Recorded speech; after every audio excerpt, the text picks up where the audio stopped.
कहानी का नाम गृह नीति। लेखक मुंशी प्रेमचंद। आवाज़ सविता दहिया। जब माँ बेटे से बहू की शिकायतों का दफ्तर खोल देती है और यह सिलसिला किसी तरह ख़त्म होते नज़र नहीं आता तो बेटा उकता जाता है और दिन भर की थकान के कारण कुछ झुंझलाकर माँ से कहता है, तो आखिर तुम मुझसे क्या करने को कहती हो अम्मा? मेरा काम स्त्री को शिक्षा देना तो नहीं है, यह तो तुम्हारा काम है। तुम उसे डांटो, मारो, जो सजा चाहे दो। मेरे लिए इससे ज़्यादा खुशी की और क्या बात हो सकती है कि तुम्हारे प्रयत्न से वह आदमी बन जाए।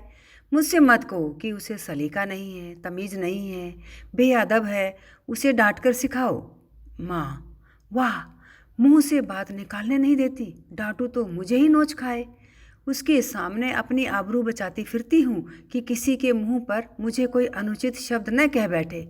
बेटा: तो फिर इसमें मेरी क्या खता है? मैं तो उसे सिखा नहीं देता कि तुमसे बेअदबी करे। माँ: तो और कौन सिखाता है?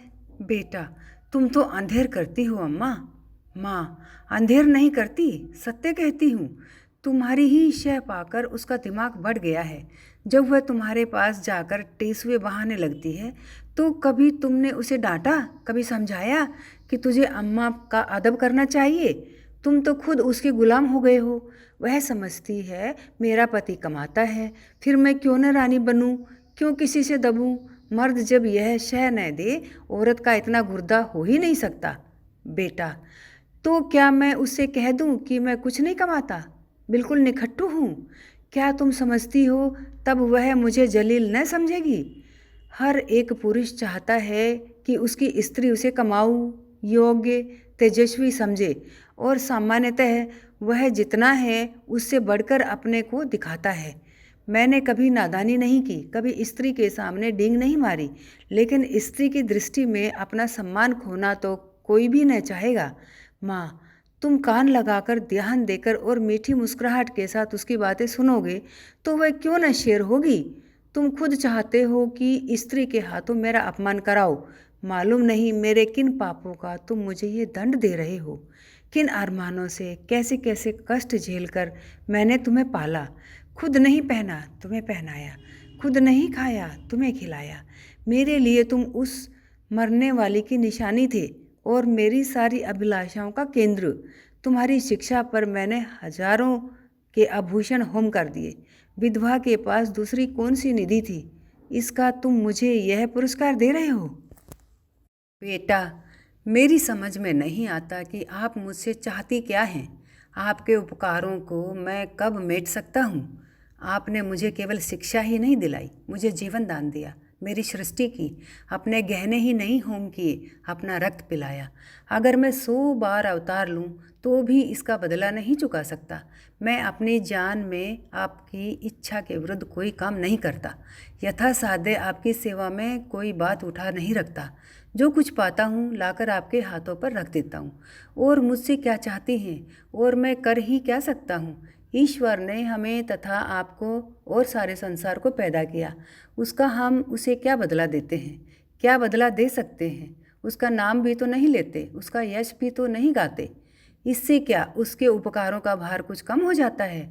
माँ के बलिदानों का प्रतिशोध कोई बेटा नहीं कर सकता, चाहे वह भूमंडल का स्वामी ही क्यों न हो। ज़्यादा से ज़्यादा मैं आपकी दिलजोई ही तो कर सकता हूँ, और मुझे याद नहीं आता कि मैंने कभी आपको असंतुष्ट किया हो। माँ: तुम मेरी दिलजोई करते हो। तुम्हारे घर में मैं इस तरह रहती हूँ जैसे कोई लौंडी। तुम्हारी बीवी कभी मेरी बात भी नहीं पूछती। मैं भी कभी बहू थी। रात को घंटे भर सास की देह दबाकर, उनके सिर में तेल डालकर, उन्हें दूध पिलाकर तब बिस्तर पर जाती थी। तुम्हारी स्त्री 9 बजे अपनी किताबें लेकर अपनी सहनची में जा बैठती है, दोनों खिड़कियाँ खोल लेती है और मज़े से हवा खाती है। मैं मरूं या जीऊं उससे मतलब नहीं, इसीलिए मैंने पाला था। बेटा: तुमने मुझे पाला था तो ये सारी सेवा मुझसे लेनी चाहिए थी, मगर तुमने मुझसे कभी नहीं कहा। मेरे अन्य मित्र भी हैं, उनमें भी मैं किसी को माँ की देह में मुक्कियाँ लगाते नहीं देखता। आप मेरे कर्तव्य का भार मेरी स्त्री पर क्यों डालती हैं? यूँ अगर वह आपकी सेवा करे तो मुझसे ज़्यादा प्रसन्न और कोई न होगा। मेरी आंखों में उसकी इज्जत दूनी हो जाएगी, शायद उससे और ज़्यादा प्रेम करने लगूं। लेकिन अगर वह आपकी सेवा नहीं करती तो आपको उससे अप्रसन्न होने का कोई कारण नहीं है। शायद उसकी जगह मैं होता तो मैं भी ऐसा ही करता। सास मुझे अपनी लड़की की तरह प्यार करती तो मैं उसके तलवे सहलाता, इसलिए नहीं कि वह मेरे पति की माँ होती, बल्कि इसलिए कि वह मुझसे मातृवत स्नेह करती। मगर मुझे खुद यह बुरा लगता है कि बहू सास के पांव दबाए। कुछ दिन पहले स्त्रियां पति के पांव दबाती थी, आज भी उस प्रथा का लोप नहीं हुआ है। लेकिन मेरी पत्नी मेरे पांव दबाए तो मुझे ग्लानि होगी। मैं उससे कोई ऐसी खिदमत नहीं लेना चाहता जो मैं उसकी भी न कर सकूं। यह रस्म उस जमाने की यादगार है जब स्त्री पति की लोंडी समझी जाती थी। अब पत्नी और पति दोनों बराबर हैं, कम से कम मैं ऐसा ही समझता हूँ। माँ, तो मैं कहती हूँ कि तुम्ही ने उसे ऐसी ऐसी बातें पढ़ाकर शेर कर दिया है। तुम ही मुझसे बैर साध रहे हो। ऐसी निर्लज, ऐसी बदजबान, ऐसी टर्री फूहड़ छोकरी संसार में न होगी। घर में अक्सर महल्ले की बहनें मिलने आती रहती हैं। ये राजा की बेटी न जाने किन गंवारों में पली है कि किसी का भी आदर सत्कार नहीं करती, कमरे से निकलती तक नहीं। कभी कभी जब वे खुद उसके कमरे में चली जाती हैं तो भी यह गधी चारपाई से नहीं उठती, प्रणाम तक नहीं करती, चरण छूना तो दूर की बात है। बेटा, वह देवियाँ तुमसे मिलने आती होंगी, तुम्हारे और उनके बीच में न जाने क्या बातें होती हों। अगर तुम्हारी बहू बीच में आ कूदे तो मैं उसे बदतमीज़ कहूँगा। कम से कम मैं तो कभी पसंद नहीं करूँगा कि जब मैं अपने मित्रों से बातें कर रहा हूँ तो तुम या तुम्हारी बहू वहाँ जाकर खड़ी हो जाए। स्त्री भी अपनी सहेलियों के साथ बैठी हो तो मैं वहाँ बिन बुलाए न जाऊँगा। यह तो आजकल का शिष्टाचार है। माँ, तुम तो हर बात में उसी का पक्ष करते हो बेटा। न जाने उसने कौन सी जड़ी सूंघा दी है तुम्हें। यह कौन कहता है कि वह हम लोगों के बीच में आ कूदे, लेकिन बड़ों का उसे कुछ तो आदर सत्कार करना चाहिए। बेटा, किस तरह? माँ, आकर आंचल से उनके चरण छुए, प्रणाम करे, पान खिलाए, पंखा झले, इन्हीं बातों से बहू का आदर होता है। लोग उसकी प्रशंसा करते हैं, नहीं तो सबकी सब यही कहती होंगी कि बहू को घमंड हो गया है, किसी से सीधे मुंह बात नहीं करती। बेटा, विचार करके, हाँ, यह अवश्य उसका दोष है, मैं उसे समझा दूंगा। माँ, प्रसन्न होकर, तुमसे सच कहती हूँ बेटा, चारपाई से उठती तक नहीं। सब औरतें थोड़ी थोड़ी करती हैं, मगर उसे तो शर्म जैसे छू ही नहीं गई, और मैं हूँ कि मारे शर्म के मरी जाती हूँ। बेटा, यही मेरी समझ में नहीं आता कि तुम हर बात में अपने को उसके कामों की जिम्मेदार क्यों समझ लेती हो। मुझ पर दफ्तर में न जाने कितनी घुड़कियाँ पड़ती हैं, रोज ही तो जवाब तलब होता है, लेकिन तुम्हें उल्टे मेरे साथ सहानुभूति होती है। क्या तुम समझती हो अफसरों को मुझसे कोई बैर है, जो अनायास ही मेरे पीछे पड़े रहते हैं, या उन्हें उन्माद हो गया है जो अकारण ही मुझे काटने दौड़ते हैं? नहीं, इसका कारण यही है कि मैं अपने काम में चौकस नहीं हूँ। गलतियाँ करता हूँ, सुस्ती करता हूँ, लापरवाही करता हूँ। जहाँ अफसर सामने से हटा कि लगे समाचार पत्र पढ़ने या ताश खेलने, क्या उस वक्त हमें ये ख्याल नहीं रहता कि काम पड़ा हुआ है और यह साहब डांट ही तो बताएंगे, सिर झुकाकर सुन लेंगे, बाधा टल जाएगी। पर ताश खेलने का अवसर नहीं है। लेकिन कौन परवाह करता है? सोचते हैं तुम मुझे दोषी समझकर भी मेरा पक्ष लेती हो, और तुम्हारा बस चले तो हमारे बड़े बाबू को मुझसे जवाब तलब करने के अभियोग में काले पानी भेज दो। माँ, खिलकर, मेरे लड़के को कोई सजा देगा तो क्या मैं पान फूल से उसकी पूजा करूँगी? बेटा, हर एक बेटा अपनी माता से इसी तरह की कृपा की आशा रखता है, और सभी माताएं अपने लड़कों के ऐबों पर पर्दा डालती हैं। फिर बहुओं की ओर से क्यों उनका हृदय इतना कठोर हो जाता है, यह मेरी समझ में नहीं आता। तुम्हारी बहू पर जब दूसरी स्त्रियां चोट करें तो तुम्हारे मातृस्नेह का यह धर्म है कि तुम उसकी तरफ से क्षमा मांगो, कोई बहाना कर दो, उनकी नज़रों में उसे उठाने की चेष्टा करो। इस तिरस्कार में तुम क्यों उनसे सहयोग करती हो? तुम्हें क्यों उसके अपमान में मज़ा आता है? मैं भी तो हर एक ब्राह्मण या बड़े बूढ़े का आदर सत्कार नहीं करता। मैं किसी ऐसे व्यक्ति के सामने सिर झुका ही नहीं सकता जिससे मुझे हार्दिक श्रद्धा न हो। केवल सफ़ेद बाल, सिकुड़ी हुई खाल, पोपला मुंह और झुकी हुई कमर किसी को आदर का पात्र नहीं बना देती, और न जनेऊ या तिलक या पंडित और शर्मा की उपाधि ही भक्ति की वस्तु है। मैं लकीर पीटू सम्मान को नैतिक अपराध समझता हूँ। मैं तो उसी का सम्मान करूँगा जो मनसा वाचा कर्मणा हर पहलू से सम्मान के योग्य है, जिसे मैं जानता हूँ कि मक्कारी, स्वार्थ साधन और निंदा के सिवा और कुछ नहीं करता, जिसे मैं जानता हूँ कि रिश्वत और सूद का तथा खुशामद की कमाई खाता है। वह अगर ब्रह्मा की आयु लेकर भी मेरे सामने आए तो भी मैं उसे सलाम न करूं। इसे तुम मेरा अहंकार कह सकती हो, लेकिन मैं मजबूर हूँ। जब तक मेरा दिल न झुके मेरा सिर भी न झुकेगा। मुमकिन है तुम्हारी बहू के मन में भी उन देवियों की ओर से अश्रद्धा के भाव हों। उनमें से दो चार को मैं भी जानता हूँ। वे हैं सब बड़े घर की, लेकिन सबके दिल छोटे, विचार छोटे।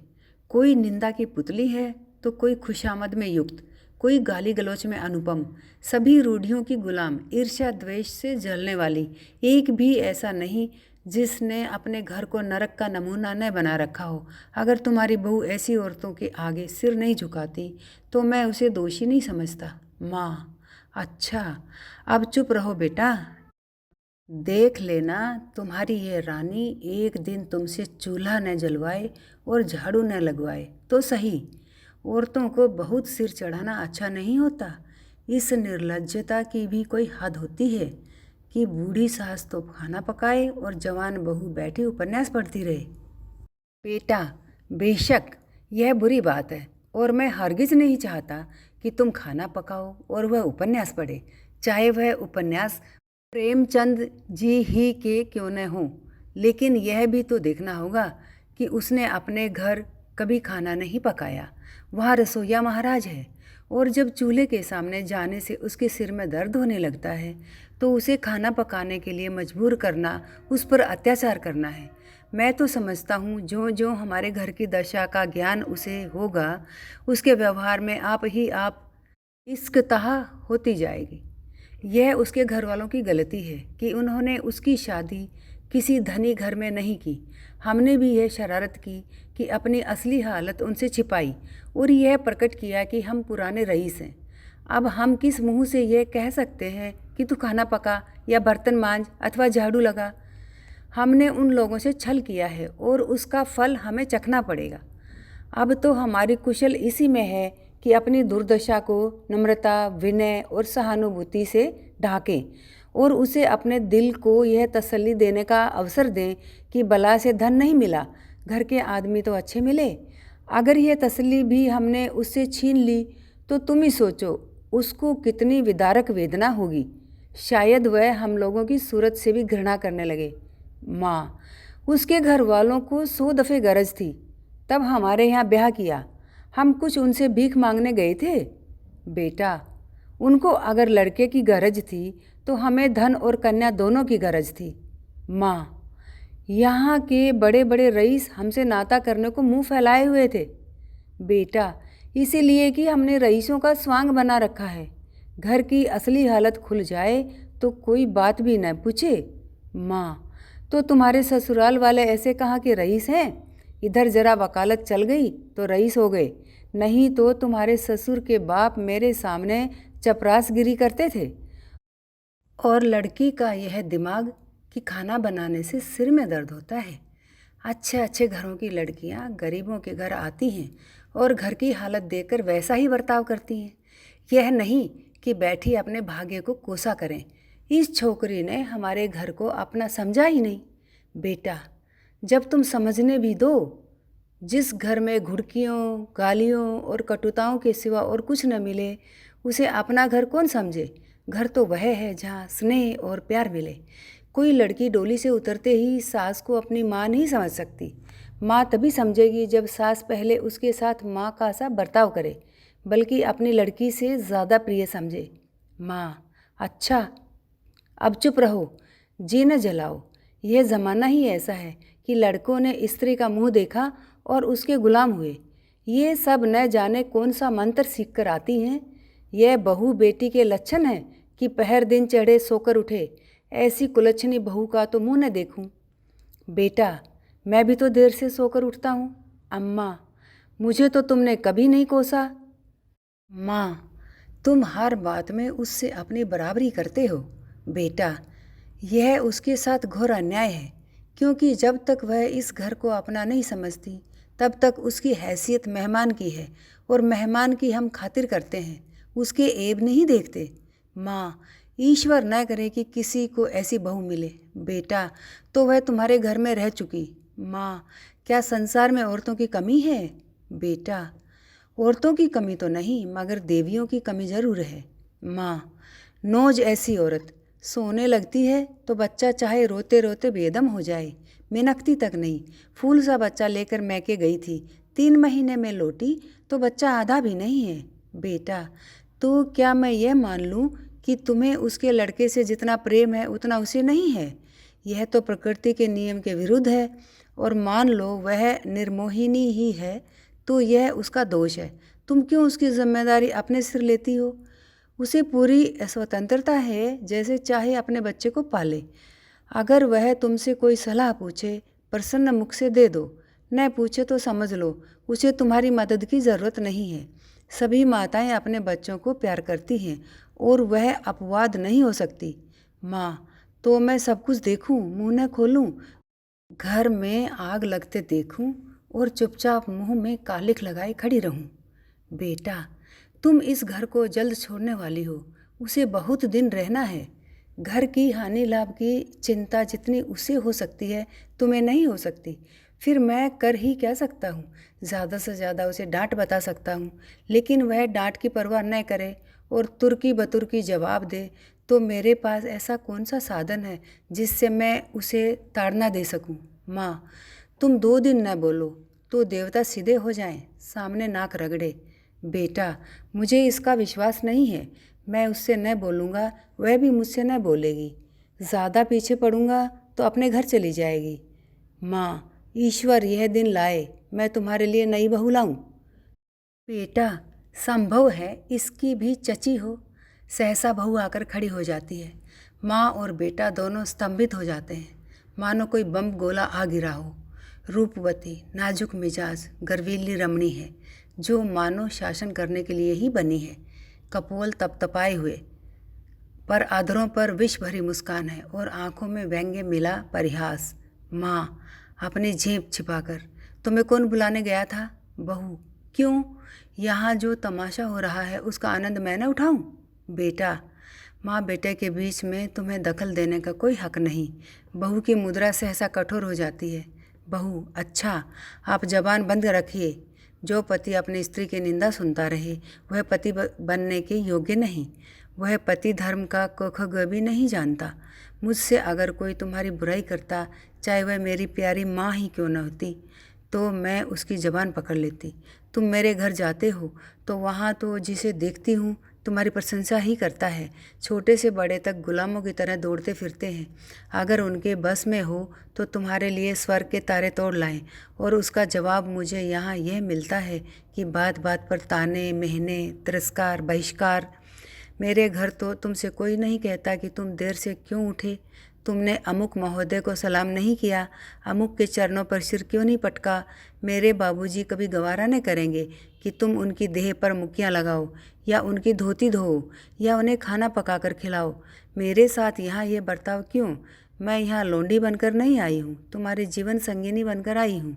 मगर जीवन संगिनी का यह अर्थ तो नहीं कि तुम मेरे ऊपर सवार होकर मुझे जलाओ। यह मेरा काम है कि जिस तरह चाहूँ तुम्हारे साथ अपने कर्तव्य का पालन करूँ। उसकी प्रेरणा मेरी आत्मा से होनी चाहिए, ताड़ना या तिरस्कार से नहीं। अगर कोई मुझे कुछ सिखाना चाहता है तो माँ की तरह प्रेम से सिखाए, मैं सीखूंगी। लेकिन कोई ज़बरदस्ती मेरी छाती पर चढ़कर अमृत भी मेरे कंठ में ठूसना चाहे तो मैं होंठ बंद कर लूँगी। मैं अब कब की इस घर को अपना समझ चुकी होती, अपनी सेवा और कर्तव्य का निश्चय कर चुकी होती। मगर यहाँ तो हर घड़ी हर पल मेरी देह में सुई चुभाकर मुझे याद दिलाया जाता है कि तू इस घर की लौंडी है, तेरा इस घर से कोई नाता नहीं, तू सिर्फ गुलामी करने के लिए यहाँ लाई गई है। और मेरा खून खोलकर रह जाता है। अगर यही हाल रहा तो एक दिन तुम दोनों मेरी जान लेकर रहोगे। माँ, सुन रहे हो अपनी चहेती रानी की बातें? वह यहाँ लोंडी बनकर नहीं, रानी बनकर आई है। हम दोनों उसकी टहल करने के लिए हैं। उसका काम हमारे ऊपर शासन करना है। उसे कोई कुछ काम करने को कहे तो मैं खुद मरा करूं और तुम उसकी बातें कान लगाकर सुनते हो। तुम्हारा मुंह कभी नहीं खुलता कि उसे डांटो या समझाओ। थर थर कांपते रहते हो। बेटा, अच्छा माँ, ठंडे दिल से सोचो। मैं इसकी बातें न सुनूं तो कौन सुने? क्या तुम इसके साथ इतनी हमदर्दी भी नहीं देखना चाहती? आखिर बाबूजी जीवित थे तब वह तुम्हारी बातें सुनते थे या नहीं? तुम्हें प्यार करते थे या नहीं? फिर मैं अपनी बीवी की बातें सुनता हूँ तो कौन सी नई बात करता हूँ, और इसमें तुम्हारे बुरा मानने की कौन बात है? माँ, हाय बेटा, तुम अपनी स्त्री के सामने मेरा अपमान कर रहे हो। इसी दिन के लिए मैंने तुम्हें पाल पोस कर बड़ा किया था। क्यों मेरी छाती नहीं फट जाती? वह आंसू पोंछती आपे से बाहर कमरे से निकल जाती है। स्त्री पुरुष दोनों कौतुक भरी आंखों से उसे देखते हैं, जो बहुत जल्द हमदर्दी में बदल जाती है। पति, माँ का हृदय। स्त्री, माँ का हृदय नहीं, स्त्री का हृदय। पति अर्थात स्त्री, जो अंत तक पुरुष का सहारा चाहता है, स्नेह चाहता है और उस पर किसी दूसरी स्त्री का असर देखकर ईर्ष्या से जल उठता है। पति, क्या पगली की सी बातें करती हो? स्त्री, यथार्थ कहती हूँ। पति, तुम्हारा दृष्टिकोण बिल्कुल गलत है और इसका तजर्बा तुम्हें तब होगा जब तुम खुद सास होगी। स्त्री, मुझे सास बनना ही नहीं है। लड़का अपने हाथ पांव का हो जाए, ब्याह करे और अपना घर संभाले। मुझे बहू से क्या सरोकार? पति, तुम्हें यह अरमान बिल्कुल नहीं है कि तुम्हारा लड़का योग्य हो, तुम्हारी बहू लक्ष्मी हो और दोनों का जीवन सुख से कटे? स्त्री, क्या मैं माँ नहीं हूँ? पति, माँ और सास में क्या कोई अंतर है? स्त्री, उतना ही जितना ज़मीन और आसमान में है। माँ प्यार करती है, सास शासन करती है। कितनी ही दयालु, सहनशील, सतोगुणी स्त्री हो, सास बनते ही मानो ब्याई हुई गाय हो जाती है। जिसे पुत्र से जितना ही ज़्यादा प्रेम है, वह बहू पर उतनी ही निर्दयता से शासन करती है। मुझे भी अपने ऊपर विश्वास नहीं है। अधिकार पाकर किसे मद नहीं हो जाता। मैंने तय कर लिया है, सास बनूंगी ही नहीं। औरत की गुलामी सासों के बल पर कायम है। जिस दिन सासें न रहेंगी, औरत की गुलामी का अंत हो जाएगा। पति, मेरा ख्याल है तुम जरा भी सहज बुद्धि से काम लो तो तुम अम्मा पर भी शासन कर सकती हो। तुमने हमारी बातें कुछ सुनी? स्त्री, बिना सुने ही मैंने समझ लिया कि क्या बातें हो रही होंगी। वही बहू का रोना। पति, नहीं नहीं, तुमने बिल्कुल गलत समझा। अम्मा के मिजाज में आज मैंने विस्मयकारी अंतर देखा। बिल्कुल अभूतपूर्व। आज वह जैसे अपनी कटुताओं पर लज्जित हो रही थी। हाँ, प्रत्यक्ष रूप से नहीं, संकेत रूप से। अब तक वह तुमसे इसलिए नाराज़ रहती थी कि तुम देर देर में उठती हो। अब शायद उन्हें ये चिंता हो रही है कि कहीं सवेरे उठने से तुम्हें ठंड न लग जाए। तुम्हारे लिए पानी गर्म करने को कह रही थी। स्त्री प्रसन्न होकर, सच? पति, हाँ, मुझे तो सुनकर आश्चर्य हुआ। स्त्री, तो अब मैं मुंह अंधेरे उठूंगी? ऐसी ठंड क्या लग जाएगी? लेकिन तुम मुझे चकमा तो नहीं दे रहे हो? पति, अब इस बदगुमानी का क्या इलाज? आदमी को कभी कभी अपने अन्याय पर खेद तो होता ही है। स्त्री, तुम्हारे मुंह में घी शक्कर? जब मैं गजरदम उठूंगी, वह बेचारी मेरे लिए क्यों पानी गर्म करेंगी? मैं खुद गर्म कर लूँगी। आदमी करना चाहे तो क्या नहीं कर सकता? पति, मुझे उनकी बात सुन सुनकर ऐसा लगता था जैसे किसी दैवी आदेश ने उनकी आत्मा को जगा दिया हो। तुम्हारे अल्हड़ और चपलता पर कितना भन्नाती है। चाहती थी कि घर में कोई बड़ी बूढ़ी आ जाए तो तुम उसके चरण छुओ, लेकिन शायद अब उन्हें मालूम होने लगा है कि इस उम्र में सभी थोड़े बहुत अल्हड़ होते हैं। शायद उन्हें अपनी जवानी याद आ रही है। कहती थी, यही तो शौक श्रृंगार, पहनने ओढ़ने, खाने खेलने के दिन है। बुढ़िया का तो दिन भर तांता लगा रहता है। कोई कहाँ तक उनके चरण छुए और क्यों छुए? ऐसी कहाँ की बड़ी देवियाँ हैं? स्त्री, मुझे तो हर्षोन्माद हुआ चाहता है। पति, मुझे तो विश्वास ही न आता था। स्वप्न देखने का संदेह हो रहा था। स्त्री, अब आई है राह पर। पति, कोई दैवी प्रेरणा समझो। स्त्री, मैं कल से ठेठ बहू बन जाऊंगी। किसी को खबर भी न होगी कि कब अपना मेकअप करती हूँ। सिनेमा के लिए भी सप्ताह में एक दिन काफ़ी है। बूढ़ियों के पाँव छू लेने में ही हर्ज क्या है? वे देवियाँ नहीं सही, चुड़ैलें ही सही, मुझे आशीर्वाद तो देंगी, मेरा गुण तो गावेंगी।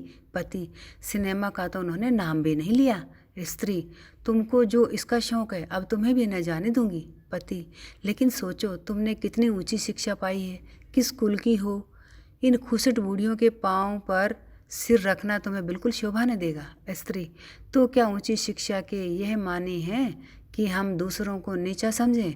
बूढ़े कितने ही मूर्ख हों, लेकिन दुनिया का तजर्बा तो रखते हैं। कुल की प्रतिष्ठा भी नम्रता और सद्व्यवहार से होती है, हेकड़ी और रुखाई से नहीं।